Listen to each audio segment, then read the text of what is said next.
Welcome back to Street Smart. Well, September payrolls may have grown more than economists had anticipated, but our next guest says the data is still wretched. That's a quote. Now, one reason is that 44% of the 103,000 jump in payrolls was due to the return of striking Verizon workers. And joining us now is Christina Romer, former White House chief economist under President Obama. She's now an economics professor at the lovely UC Berkeley campus. She's also a Bloomberg contributing editor. Professor Romer, always good to see you. Welcome to Street Smart. So just how wretched was it? I mean, I've heard different interpretations of it, some more optimistic, some more pessimistic. I think certainly the characterization that this is better than expected is correct, and so we don't want to lose sight of that. But the big picture is we only created about 100,000 jobs, and that is just enough to keep up with the growth of the labor force. We've seen no movement in the unemployment rate. That's still at 9.1%.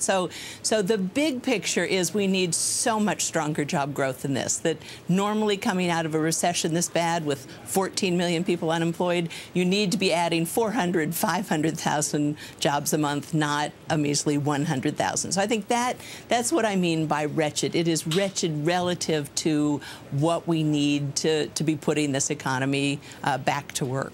Well, the president, as you know, of course, was talking about his jobs bill once again earlier this week, saying it would contribute quite markedly to employment. What do you think is missing in that jobs bill, if anything, at this point? And does that get us the 400 or 500,000 jobs we need? You know, I think the president was exactly right yesterday of describing it as something that would give a jolt to job creation. You know, I think he did come out with a very well-conceived jobs plan. I think it is about the, you know, about the size that we need, though certainly there's a strong case for even bigger. But I do think it's very well designed. You know, it's not the magic bullet. It's not going to put all those unemployed people back to work, but I think it really could make a very material distance in getting things going.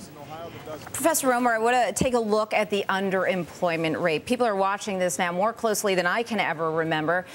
People referring to it as the U6 rate. Now, that rose from 16.2% to 16.5%. So many people are just not looking any longer. Is there anything in the jobs bill that gets to sort of structural reform that gets these people back into the workforce full time?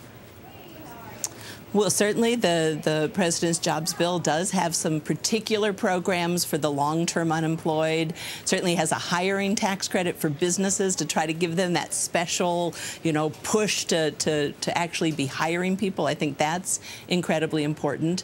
But, you know, one of the big things underneath that U6 measure, the underemployment measure that you talked about, was part-time for economic reasons. Those are people that would like to be working full-time and can only find a part-time job. And that jumped 440,000 in the last month. And that really is, you know, hard to know if that's just a statistical fluke. But if it were a trend, that would be very distressing. That would basically say, you know, there's not permanent jobs or full-time jobs being created. And still, I think, reflects just basically there's not enough demand in this economy to put people back to work full-time. Well, as you know, we're hosting a debate this coming Tuesday of the Republican presidential candidates focused solely on the economy. Are you listening for anything specific amongst those candidates? We already know that there is Republican pushback to the jobs bill, but anything specific that you're looking for in those candidates?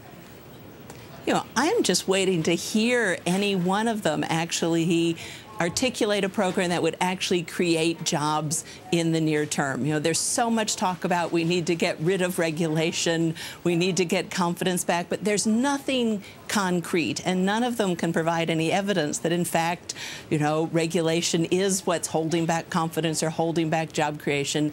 Nobody's talking about the immediate problem, which is we have very high unemployment. We have a terribly deficient demand. How are we going to get that up? If you don't like what the president's proposed, what's the package you propose that someone could actually look at and say, yes, that it actually create jobs over the next year or the next 2 years when we are so desperately in need of them?